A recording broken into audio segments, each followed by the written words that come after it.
Hey guys, welcome to another episode of AFK Discussions. This is your host, Jason. And tonight, I'm sorry to say, but Ty is not with me. He's on vacation with his wife. They're having an awesome time up in the New England area. I think they're visiting a bunch of like the cool coastal towns up there and just living their best life. But tonight it's just going to be me, and you're going to get to hear a bunch of stories about some stuff from my childhood, some stuff that went on with my family, like the spooky stuff that goes on, and just like a bunch of ghost stories. So tonight, I want to start out by thanking one of our sponsors. It's a Kraken energy drink, and they are from Canada. And the thing about Canada is they have some strict regulations on what they can put in their energy drinks. And a lot of energy drinks that are sold in the U.S. are not allowed to be sold in Canada. So you just think it's going to be quality goods from Kraken. It has 140 milligrams of caffeine, no sugar, no artificial colors or dyes.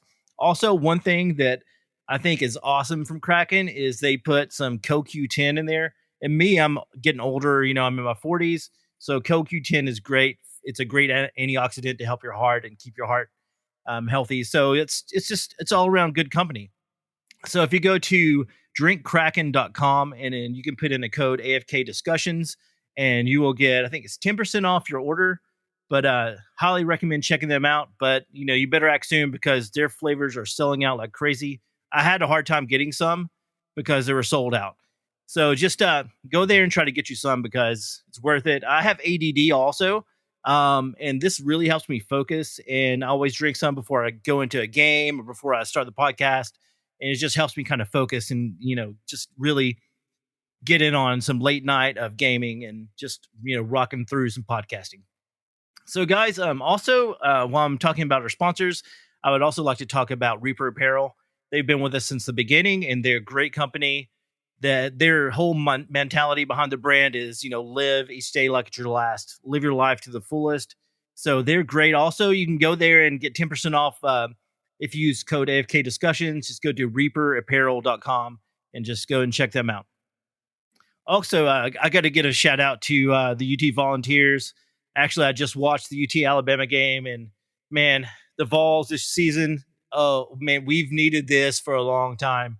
Was it 15 years of just nothing, and finally we have a awesome season, undefeated, which is if you're a Tennessee fan, it's unheard of. And I'm grinning ear to ear right now as I'm recording this, and just got to say, go Vols. All right, guys. So let's get into this. So I'm going to start off by telling you a little bit of stories from my grandmother. So my grandmother, living here in the South, she had a lot of haunted house stories and just like haints in general, because that's what they say here in the South. They don't call them haunted houses; they call them haints. So I'll start off by, this is during the World War II era. So my grandfather and my great uncle, they were both deployed in World War II. So my grandmother and her sister lived together, and they would walk to work every day. They worked at a steel mill. I don't know if you know much about the World War II era, but back then the women like joined the workforce and did all the manual labor jobs that men would usually do, like steel work. They would be doing construction. They would just, step up and just, take care of business. So, anyways, my grandmother and her sister, they would walk to work down these railroad tracks every day. And so they would walk, and there was long hours of work. So I think it was in the fall time whenever the time changes had went back. So I think they got off work like at 7. I want to say 7 o'clock sounds about right. So they're walking back home, and they said they saw this man coming towards them on the railroad tracks. And they were, they really didn't think anything of it. They're just like, hey, there's a guy coming. They said as the closer that he got, that it looked like the guy didn't have a head, which that's pretty creepy, man. So they were getting kind of freaked out, but they just kept on walking because they're like, we got to get home, and there's no other way home except to walk these railroad tracks. And they said they got about maybe 3 yards from the guy, and he just sunk down into the ground and just disappeared. My grandmother told me this story, gosh, maybe 60, 70 times over my lifetime. And every time it was the same, never wavered. The story was exactly the same, and it just gives a lot of credence to it. So, next up on my grandmother's tales, they lived in this house in the same era, the same area, and they were living together. I think they were renting the house. I'm not sure exactly if it's renting or if they owned the house. But I know she said when they moved in the garage behind the house, there was a noose hanging in the garage. And they said they wouldn't touch it. They're like, there's a noose. I'm not touching that. You go get it. And, my grandmother's sister was like, I'm not going to touch that. So they just left it there. They said they didn't know what it was for. They didn't know if someone maybe committed suicide or if it was just there to maybe hold some weight, something for someone to hook something on to hold in the garage. All they knew is it was there. They didn't know why. So they said they would hear eerie things at night. They would hear walking on the hardwood floors in front of them. They would hear steps, but no one was there. They would hear steps going up the stairs at night to their bedroom. My grandmother said that it got so bad that they started sleeping together to stay a little safer. And they said that one night they were woken up by some steps in their room, like sound like someone stepping in their room. And they woke each other up and they're like, someone in here? Is someone in here with us? No one said anything. So my grandmother lit the lamp because back then they didn't have, they had electricity, but I don't think they had electricity in their house. But they had an oil lamp sitting next to their table, so they would light the lamp. And my grandmother said something would blow it out. And then she relight it and something would blow it out. They got up and they got the heck out of Dodge. They ran out of the house. And they said they stayed up the rest of the night, just sitting outside, wouldn't go back in. And the next night, they're like, we got to get some sleep. So once again, they slept in the room. And they were woken up by steps in the room again. They're laying there to wake up. Is someone in here with us? Hello? Is anyone there? No reply. So all of a sudden, they said something fell between them. And what my grandmother said to quote, it felt like a ton of bricks, quote unquote, because, it's a saying here, ton of bricks. And they said it was crazy because nothing was there, but they could see an indentation in the bed when they lit the lamp.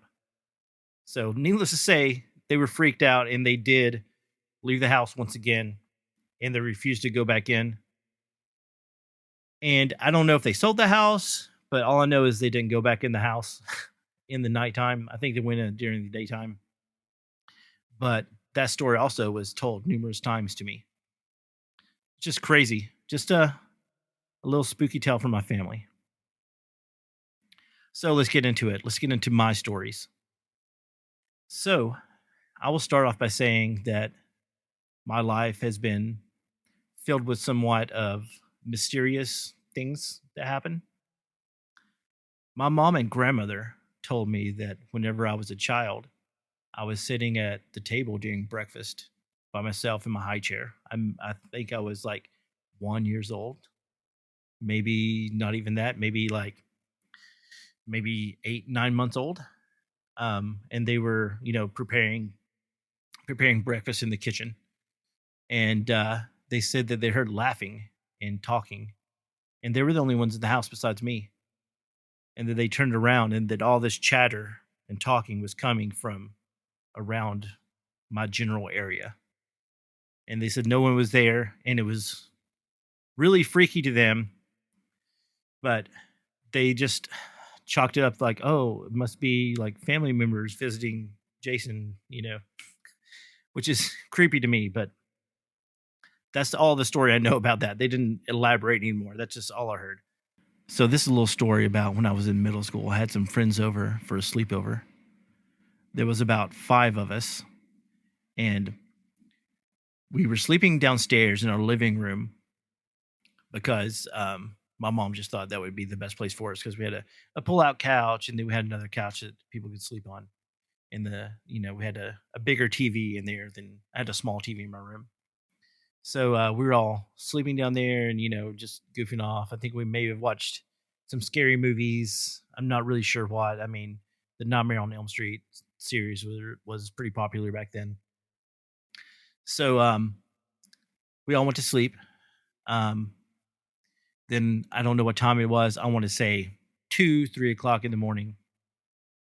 I got woken up by this screaming. My parents got woken up and they ran downstairs and this guy, I'll call him Dan. He said that he woke up and he saw a black rat sitting on his face. But it wasn't a rat because he didn't feel it. And then he said when he sat up, it would just disappeared. That's pretty crazy. Needless to say, the kid didn't come back to my house. And he swears that it happened to him. And I believe him because I had some other friends that saw some weird stuff. My friend Mike, he would come over to my house all the time, stay the night. He lived down the street from me. And one night we were sleeping like, we were up. I think we were playing video games. I don't know. But like we crashed out, we're like crashed out in front of the TV. And this was in my bedroom. And he said that he woke up and there was this dog that walked through my closet door. So this was a spectral dog. Walked through my closet door, looked at him, and then turned and walked out of my room through the door that was closed. So that's pretty crazy. And then later on, he told me, or he didn't tell me I was there. He didn't like scream or anything and wake me up during the dog thing. But he would wake up screaming. And one time, it's pretty funny though. One time, I had a samurai sword. And he woke up screaming. I jumped up and grabbed the sword. And I was like, where's it at? I was ready to go, yo. But yeah, there was nothing there, obviously. So that leads me into this story, which is very, very, very strange. I've heard 2 other accounts very similar to mine. And both of the accounts I heard on the Confessionals podcast. So during high school, I would be woken up periodically by what I can only describe. This is how I described it. And later on, I heard it described better, which I will tell you after I tell you the way I described it. So I describe it as a black tumbleweed. If you guys know what a tumbleweed looks like, it's like vines intertwined into a ball.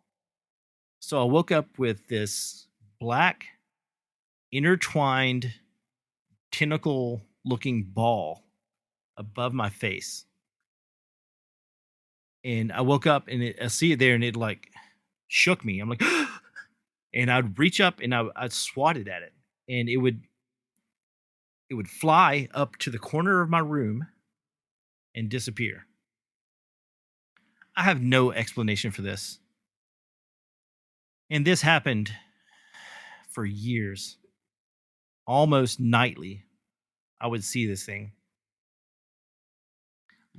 I guess earlier this year on the Confessionals podcast, there was a lady from Australia, and she was talking about almost the identical thing. She said it was something akin to looking like if you had, say, a bowl full of water and you poured ink into it, how it would make the swirls, the ink would swirl in the water because the ink and the water doesn't mix. And that's pretty spot on. What I tell people is it looked like Venom from Marvel Comics, the tentacles that Venom has. But I don't to this day I don't know what this. I wish that someone could explain or tell me if they, anyone else besides these other stories I've heard could like. I wish we could connect. These people and I could connect and we could talk about what this was, what they experienced and what I experienced, and see how similar they are. Because mine went on for years. I'm talking years and years. Probably maybe I want to say sophomore high school till I graduated and moved out of my parents' house. I would wake up and see this thing. And dude, it was creepy and freaked me out, but it also pissed me off so bad because it would wake me up every night. I mean, I wake up swinging sometimes. I was just over it and ready to fight this thing. That's how that's how over it I was. Also in my parents' house, I woke up one night to a white figure standing at the end of my bed. And I know everyone's probably heard of the Hat Man. Well, this is, I guess you would say, a reversed Hat Man. Instead of like a black entity, it was all white and it had a brimmed hat and it just stood there at the end of my bed. I was not freaked out. I felt a total sense of peace when this thing was there. I woke up, sat up in bed, looked at it, and then just laid back down, rolled over, and went to sleep. Very, very strange. I told my parents about it. My mom, only thing she could say was, your grandfather used to wear a fedora like that. So who knows? Maybe my grandfather visited me. I don't know. So my next encounter, it gets kind of weird. I know probably most of you have listened to, I guess, episode 2, the werewolf episode, and I talked about the dog, the giant dog that crossed in front of the car. So I'm not going to tell that story again. If you want to, you can go back and listen to episode 2 and listen to my experience with that. But this is more modern day. So I got married. I have kids now. So periodically, I will wake up and I will see figures in the room, um, akin to like old men. It's very creepy. The lights will be off, but I mean, I don't, I want to say it's a waking dream. When you're still dreaming, you wake up and you open your eyes, and I don't know, but I'm totally awake when I see this thing, right? And it's usually standing beside my bed, and I have like the fight or flight. I'm more of a fighter, so I'll start like swinging at it and stuff. I'm kind of worried that my kid's going to come in one night and try to wake me up, and I'm going to like accidentally like you know slap him or something. That sounds bad, but I mean, when I wake up, when I get startled and wake up, sometimes my hands go flying. But so far that hasn't happened. My kids are 10 and 11. I have two 10-year-olds and one 11-year-old, and I've never never accidentally smacked them when they woke me up in the middle of the night. So that's a good thing. But also about the old man. So I've seen this a few times, and one time I woke up and I saw what I can only describe, because this is how I describe things, because I'm a nerd and I look at like comic books and stuff. So my nerdiness kind of puts a frame of reference to supernatural things when I see them. So the only thing I can describe this as that I saw sitting on my bed was something that looked like the Green Goblin from Spider-Man. I mean, the elongated face, the pointy nose, kind of like a big smile. Just it was sitting just on my bed. Freaked me out. Totally freaky. I just that thing was that creeped me out. I don't even know if I told my wife about that. I told Tony on the confessionals about that. But yeah, I don't think my wife knows, because I think that would really freak her out. So another thing that happens periodically is apparently I cast out demons in my sleep, which is really weird. So my wife, she'll wake me up and was like, "Jason, you okay? You okay?" I'm like, "I think so. I don't know." And she's like, "You were praying in your sleep and saying in the name of Jesus, get out of here." And that's weird because I don't really have memories of this happening, but I don't know if like say my spirit, my soul takes over and starts doing these prayers and to detour these things that are going on and happening around me, which I would like to think that's a possibility. But anyways, it freaks my wife out whenever I start doing stuff like this. She's like, "Yo, that's crazy. You scare me. You'll be muttering like, and then say, in the name of Jesus." So yeah, that freaks her out a lot. So let's talk about like right now, this past year. So we bought a house 2 years ago that was built in 1950. Um, and we were fixing it up. We remodeled the basement to add more living space. Um, and I mean, I really like the house. It's feels very cozy. I don't feel any negative vibes here at all. But lately, there's been some weird things happening. Um, I'll be down here at night playing video games, and when everyone's asleep, and I'll hear walking upstairs, like footsteps right above me, and that freaks me out. I don't feel really scared, but it freaks me out. I'm not like terrified, but I am like, whoa, okay, I hear you. I hear you up there, dude. Whoever you are. So that's kind of on the creep factor of about 3. 2 weeks ago, we were sitting in the living room watching. I can't remember what movie. We were watching a movie. Me and my kids and my wife, and all we have 3 cats, and our cats were in the living room with us, and we heard footsteps coming up our stairs. Plain as day, footsteps hitting every stair coming up the stairs. And I told my wife, I was like, "Did you hear that?" She's like, "Yeah, shh, don't freak out the kids." And I'm like, she's like, "It's just a cat." I was like, "All the cats are here." And our big cat T'Challa, he's uh he's a pretty big boy. Not like fat, but like he looks like a small panther.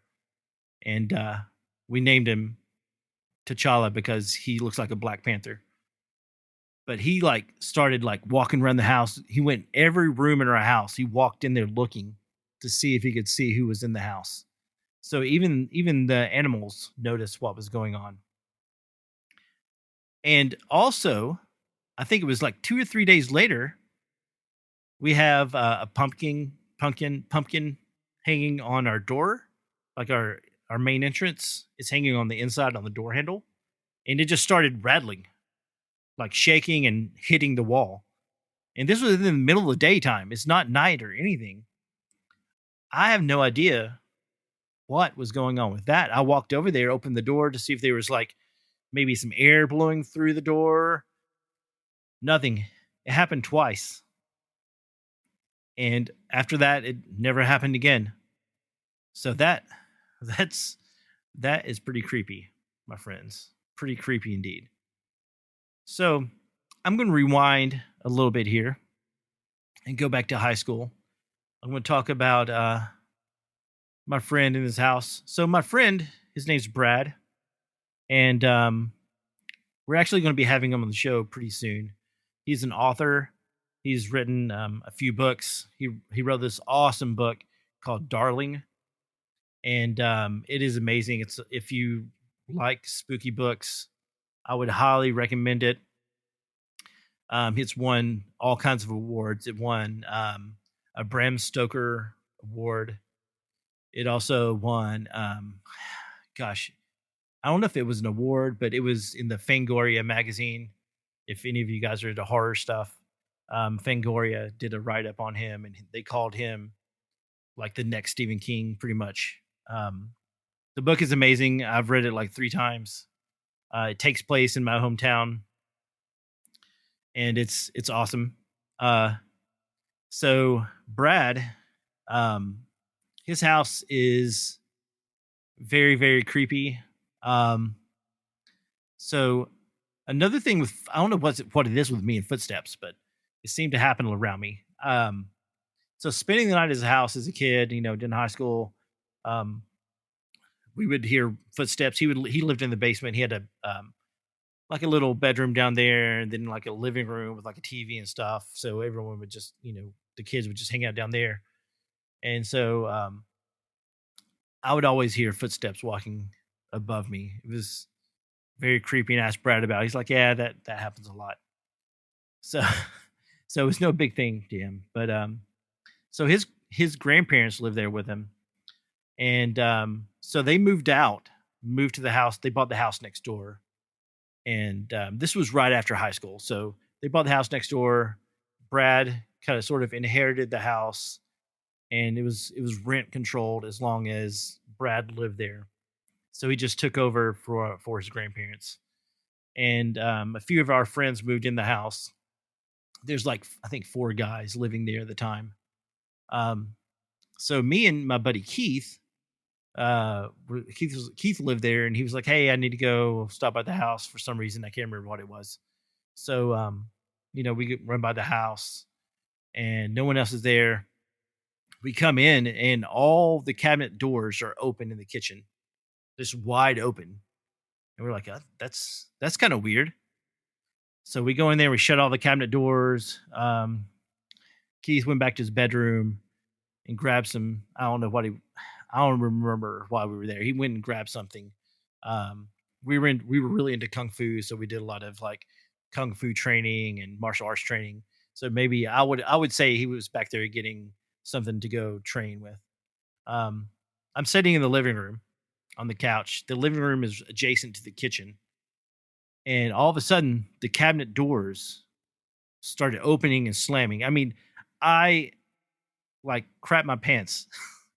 Not literally, but figuratively crap my pants, because that was some scary stuff. And here comes Keith running out, and he's like, "What is that?" And like they stopped when he came out of his room, and I didn't move off the couch. I was like, "I'm not moving," and that was freaky. And Keith was like, "Hey, is anybody here? Tim, are you down there, downstairs?" And nobody was there. It was just us. And dude, that is one of the scariest moments, because I mean, I was thinking in my head, all the horror movies I've seen, and similar things happen with the doors opening, shutting on the cabinets. That's just like super super weird, super weird. Um, so needless to say, I've had a lot of weird things happen throughout my life. Maybe not as many as some of you, but that's just a few. Um, Another strange thing that happened. This is more not ghost related, but it's more cryptid related. I was going to this church in Oak Ridge, Tennessee. Maybe some of you have heard of Oak Ridge. It's been featured on some other podcasts lately. But my pastor's like, I keep hearing this weird howling sound coming like across the street from my house. And so me and my other friend, we were like, "Hey, can we come over and like check it out and see what this is?" It's like, "Sure, yeah, I'll call you when it starts happening again." So maybe a week later, I got a call around 10 o'clock, and he's like, "The howling's happening. You got to come over." So I jumped in the car. The guy that was going with me, him and his wife lived right down the street. We lived in condos, and me and my wife and him and his wife lived in the same condos. So I went and picked him up. We drove out to Oak Ridge because we lived about maybe 15 minutes away, and got there, and it was really weird. It wasn't really a howl per se, I can't describe it. It was more like a like that. It was very, very strange, and it was super, super loud. And it used to be up on YouTube. The friend that I was with, he took his phone out and he recorded it. I want to say the video was called "Strange Sounds in Claxton, Tennessee." Um, I've looked it up since, and it's not on YouTube, but nothing is ever really deleted off the internet. So I mean, it's got to be floating around out there somewhere. But it was strange. No one has ever been able to tell me what exactly it was. Um, I'm part of East Tennessee Bigfoot. Shout out to them. Matt Sieber runs the organization. He's a great guy. So shout out, check out their Facebook page, East Tennessee Bigfoot, and also the webpage, easttennesseebigfoot.com. But I showed them the video, and we have a couple people in the organization that are veterinarians and know a little bit about animal sounds. And they told me they didn't know what it was. They said it could be a bear, but it doesn't really sound like a bear. So it's still a mystery to this day of what exactly we heard. But it was creepy, very, very creepy. That's my only real cryptid experience, unless you count the large dog that walked in front of me, um, that I spoke about on the earlier episode. Um, but yeah, it's just so weird. Um, I don't.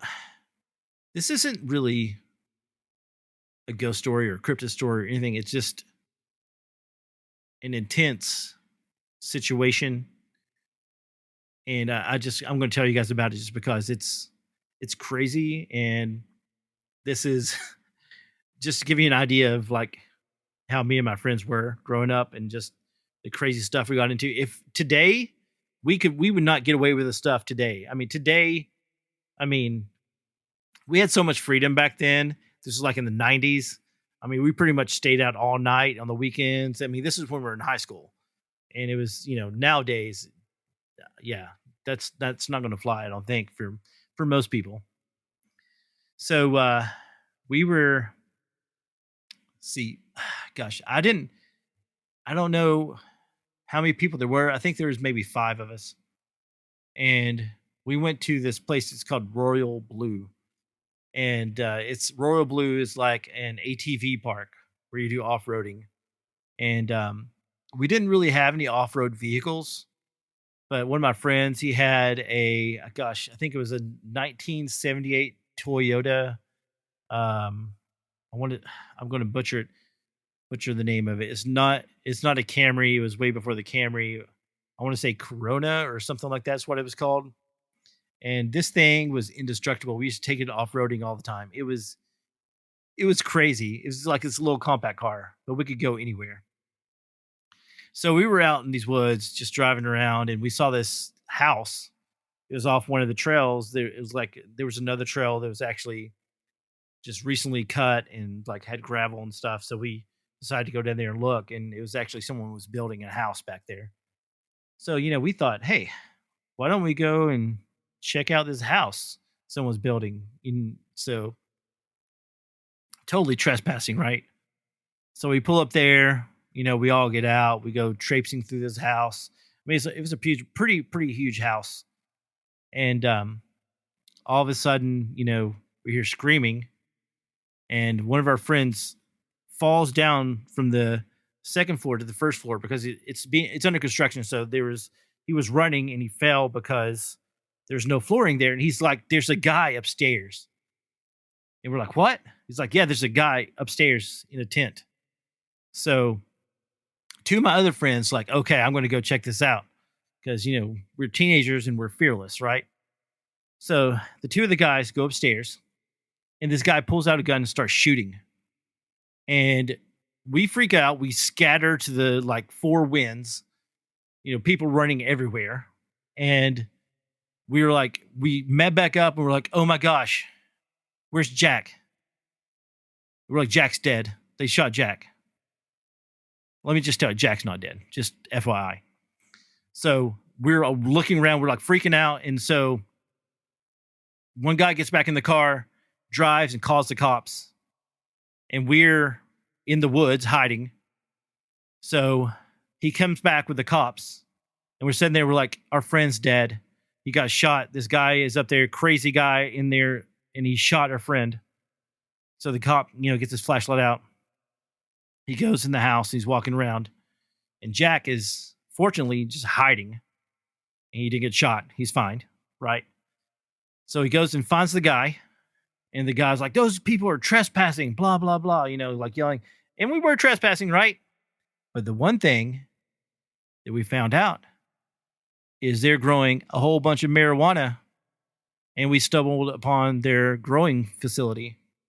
So, we didn't get in trouble for trespassing, but this dude got in a whole lot of crap for what he was doing. That's just, the crazy stuff that went down when I was a kid. So, guys, this is a little bit shorter of an episode because Ty's not here, and I just wanted to tell you a little bit about myself. We're going to be putting out another episode next week. This is just kind of filling the gap because I didn't want to miss an episode, so I wanted to put some content out for you guys. If you could, please go and like and follow us on Instagram. We also have a YouTube channel we just started, AFK Discussions on YouTube, and I've been posting our content out there too. So if you can't listen on any of the podcasts or podcatchers out there like Apple or Google, you can catch it on YouTube now. So just, like us and follow us. Go to Instagram, AFK Discussions on Instagram. We're also going to be giving away a t-shirt when we hit 200 followers. We are like 71 right now. So, it's gradually growing in popularity, but, just help me get the word out. Tell all of your friends about us because, we want this to, take off and, we want to, be part of this podcasting thing going on and be part of this podcasting family. And there's a lot of podcasters out there that I really respect and look up to and that have helped me out a lot. I know you probably heard me talk millions of times about the Confessionals podcast, but Tony, great guy. I wouldn't be doing this right now if it wasn't for Tony. And Hollow Sky podcast. Those guys are awesome. I listen to them a lot. Wes Germer, Sasquatch Chronicles. Sorry, I couldn't get that out. Sasquatch Chronicles. That guy, he's awesome. There's just so many people out there I could thank for just giving me inspiration to do this. But yeah, so please go check out their podcasts because they're great and I highly recommend them. Also, if you guys want to listen to some more political driven podcast, check out Kill the Mockingbirds. That's awesome. Awesome show. It's very, very intense at times. They don't play one side. They're, center of the line. They're not conservatives or liberals, but they get in some deep stuff that will make you think what is really going on. So check them out. Once again, that's Kill the Mockingbirds.